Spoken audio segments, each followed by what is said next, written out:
Hey, it's Les from the TV Dudes. This week, I was lucky enough to chat with Jake Borelli. You might have first seen him as Wolfgang on the Nickelodeon comedy series The Thundermans, but now he plays Dr. Levi Schmitt on the ABC drama Grey's Anatomy.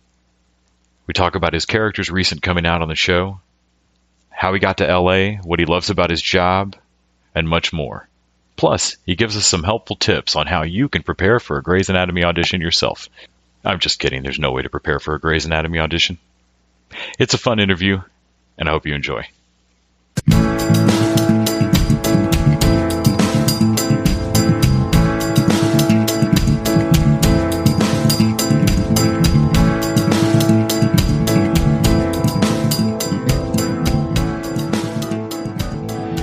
Hey, Jake. Hey, Les, how's it going? Going great. Thanks for taking the time out today. I really appreciate it. Oh, yeah, no, thanks for having me. So you are getting to play Dr. Levi Schmitt on Grey's Anatomy, which obviously is a huge show that's been running, God, it feels like just years and years and years now. 15, yeah. What was it like to get the audition to come on board? Not just a show or not just an exciting moment for your career, but were there any additional nerves or extra panic to, did you just have to put that out of your mind? How do you go into a Grey's Anatomy audition? There were definitely some nerves when I got the audition for Grey's. I was living in New York at the time, and so I actually got a taped audition, which is shoot it yourself, you do it yourself, and then you send it off to casting back in LA. Mm-hmm. So me and my best friend at the time we put it on tape, and we just kind of did our thing, and then you just kind of forget about it because a lot of times, you don't hear back from taped auditions and things like that. And then 2 weeks later, I ended up getting a call from them saying, hey, we would love for you to come out and film tomorrow morning. This was at like 9 o'clock at night in New York. And so I freaked out, and I got a plane ticket that night, a red eye, and I flew straight from New York overnight to LA and went straight from the airport to set. So I didn't really have a ton of time to sort of process it. But yeah, when I got the audition, I was a little bit like, oh, geez, this is Grey's Anatomy. Like, this is never going to happen. You know what I mean? This is like a long shot. And then, the rest is kind of history after that.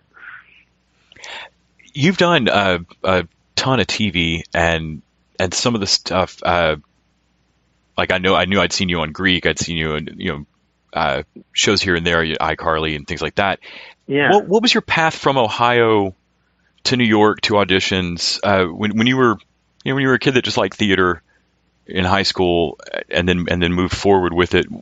What was your path to making a real go at it? Yeah, I started acting pretty young when I was 10 in Columbus, Ohio, doing a bunch of different plays at Columbus Children's Theater, which is where I really sort of learned the craft of acting. And that's sort of when it went from just something fun that I was doing to something that I knew I was good at and really enjoyed and really liked learning. Mm-hmm. So I did a bunch of plays, probably like 15 in 5 years. And through that, I ended up, finding mentors in the community that helped me get an agent in Ohio where I was doing like commercial and radio work. And that's when I really realized, oh, maybe I could do this as a job. So right after high school, I was 18. A few days after graduating, I moved to LA and just started working in TV and film out here. At that point, I was 18, so I could work as an adult technically, but I looked like I was 14. So the roles kind of fit where I was at, just in terms of what I looked like, and which was great. And I lived here for about 8 years, and then made the big decision to move to New York to study theater again and to get back into studying with some really amazing coaches. But I was only there for 2.5 months until I sent that tape to Grey's. So now I'm back in LA. Did you have family or friends in LA or any kind of safety net, or was it just straight into the unknown when you moved there the first time? Yeah, I didn't know anybody. I had made a couple trips out to LA with my mom my senior year of high school, mm-hmm. and that's when I met my manager at the time. But yeah, when I made the move, I knew nobody. My manager was like, well, you can crash on one of my clients' couches for a couple months until you get your feet.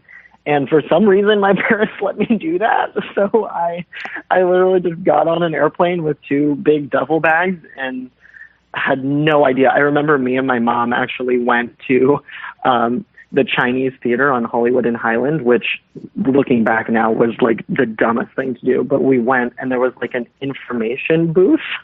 And me and my mom literally asked the dude at the information booth where actors lived in LA, because I was an actor and I wanted to know where would the best place for me to live would be. And like, looking back, that was the most naive question to ask, and we crack up every time we that's so great though, to drive by Hollywood and Highland. Do you remember his answer? Oh, he was probably, looking back, he was probably like a 17-year-old kid, and he literally just looked at us like we were the dumbest people ever, and he said, I have no idea. And that's probably exactly what I would say now if somebody asked me. Oh, that's great. Yeah. So can you talk a little bit about playing Dr. Schmidt and how you fit into the dynamic of the show, and what your favorite experience has been so far with your character? I know you just had some big news on the show. Yes.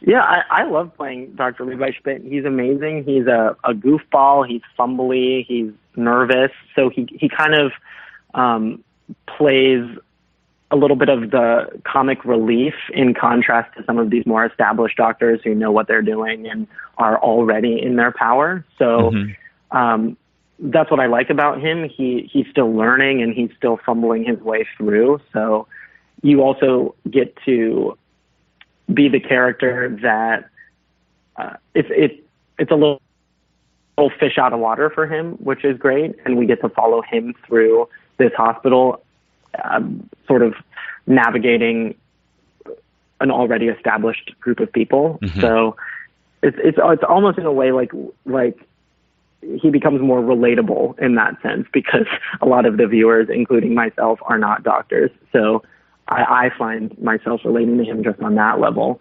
And then in addition to that, he has recently come out of the closet, which is something that I also relate to. And he's sort of navigating this new world of sexuality, which he's never done before. You know, he's a nerd, frankly, and he hasn't experienced, the sexual side of himself. He hasn't gotten a chance to. And so now he finally is, and he's learning things about himself that he didn't know before, or that he knew but were really deep down. And that's kind of what is exciting to me this year, because I think the first year was all about how does he navigate this new situation and this new job, and sort of being the newbie on the bottom of the barrel. And this year it's, okay, now how does he deal with himself and these new struggles he's dealing with emotionally? Has there been any, I know I'd seen in an interview with you where you had said, being a kid growing up in Ohio, that, Dr. Schmidt's the kind of example that you were kind of role model you kind of wish you had then. Is there anything particular about how they've handled his story, how the writers have shown this, that's particularly, when you've looked at a script and gone, oh, cool, it's not just a coming out story. I love that we're doing that. Or I love that we're showing that scene.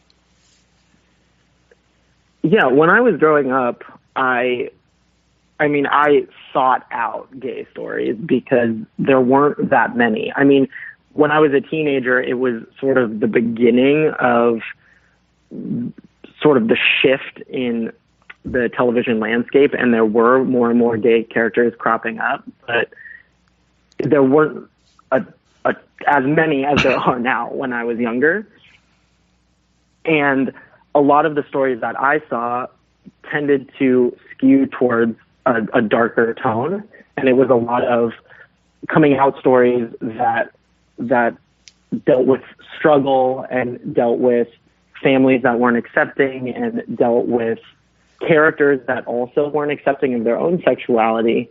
And so it was good and bad. It was good because we were seeing gay characters, but showing the negative side was something that also sort of scared me. Yeah. And so when Krista pitched me this story, it was very important for me to understand what his own relationship to his sexuality was, because at that point my character was, for lack of a better term, straight, or I assumed he was straight because he had sex with Joe, which I'm sure a lot of the audience members assumed as well. Joe Wilson played Camilla Luddington.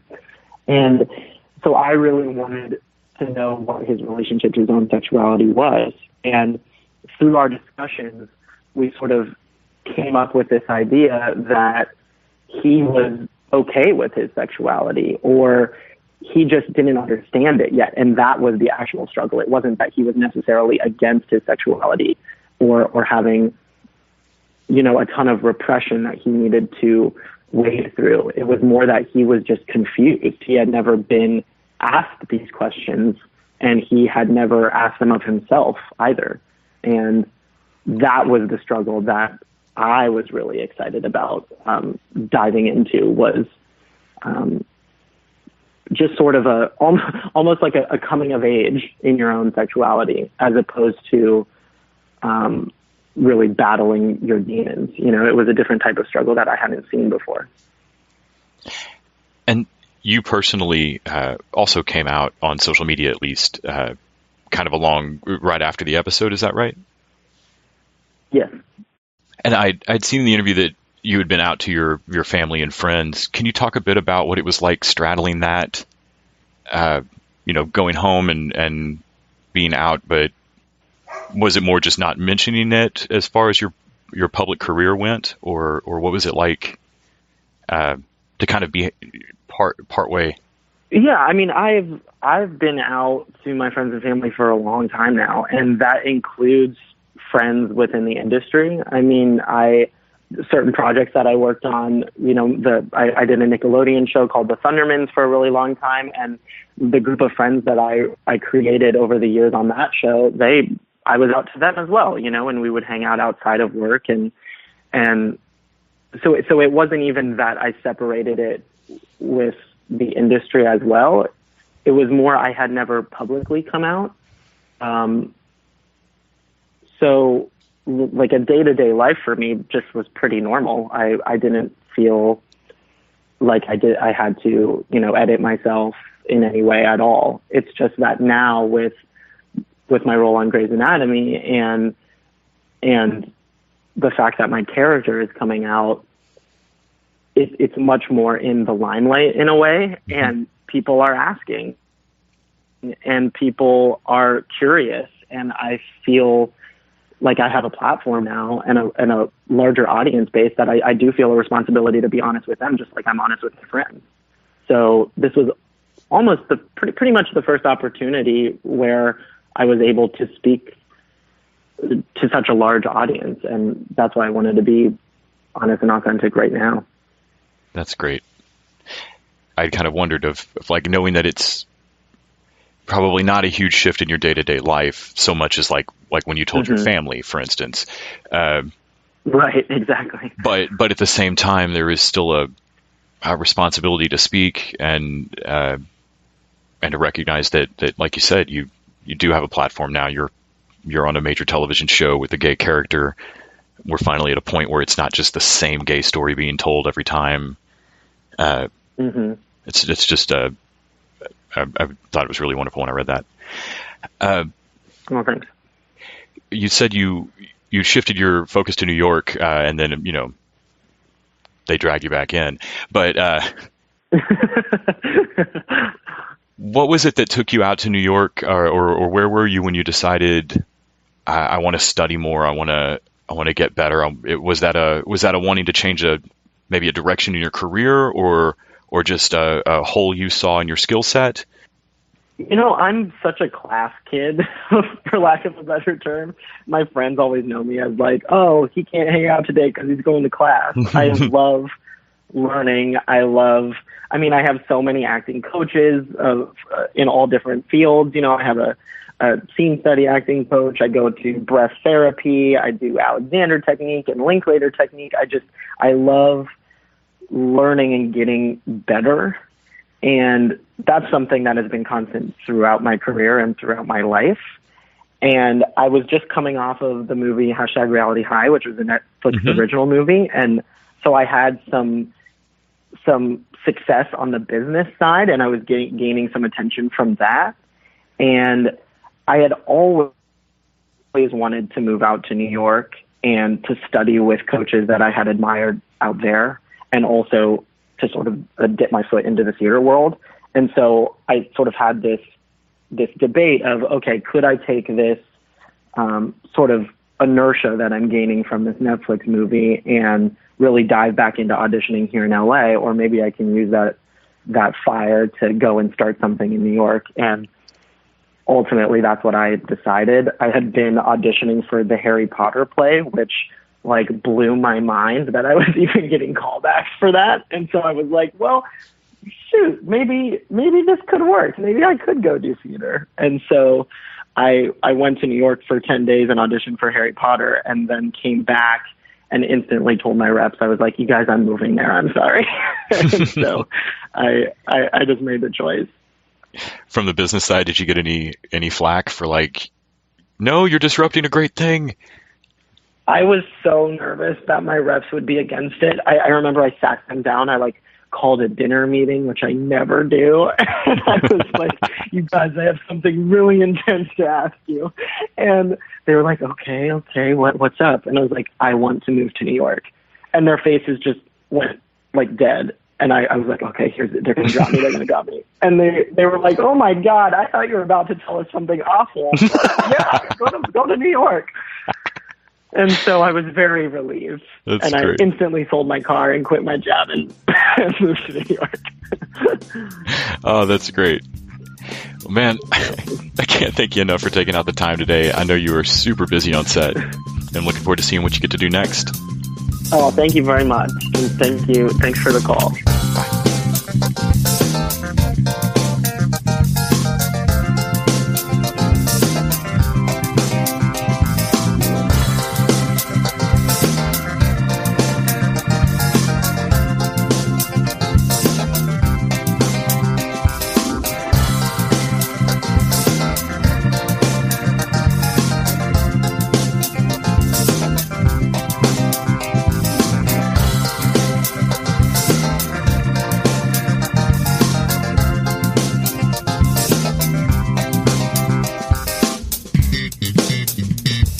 The TV Dudes is an independently run podcast and a member of the Electric Sweater Podcast Network. We are exclusively listener supported. If you'd like to help us out, go to patreon.com/TVDudes. You can like us on Facebook and Twitter @TV Dudes. All the music for our show is by our friend and original TV dude, Gregory J. Amani Smith. To find out more about us, go to thetvdudes.com and electricsweater.com. I'm Grant Davis.